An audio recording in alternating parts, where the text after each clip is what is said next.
每一天，无事家己做伙祈祷。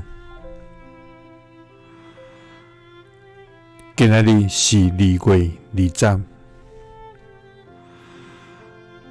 箴言19章29節安尼講：刑罰是為着自高自大的人準備，鞭拍是為着戇人的腳趾餅安排。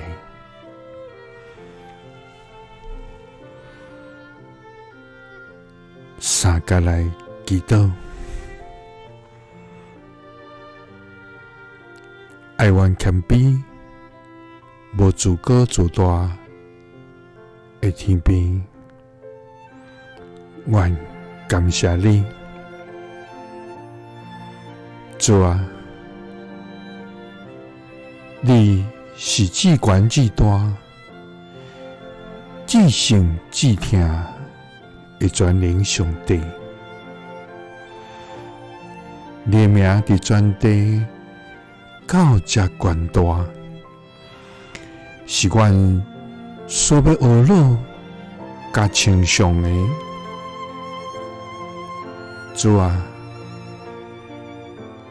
你的權能施行佇宇宙中，你的恩典是落佇人的中間，你信實的應允無落空。主啊，願佇每日攏要來獻上阮的感謝。主啊，你互阮明白，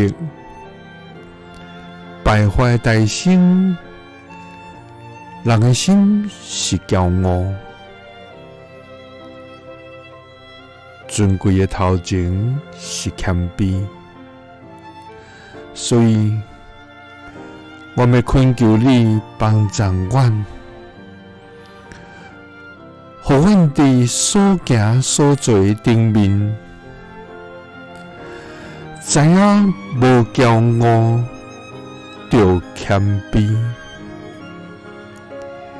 因為刑罰是為着自高自大的人準備，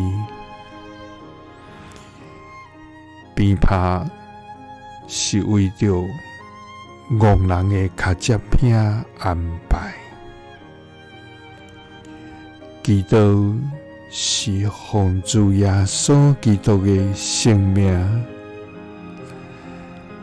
阿們。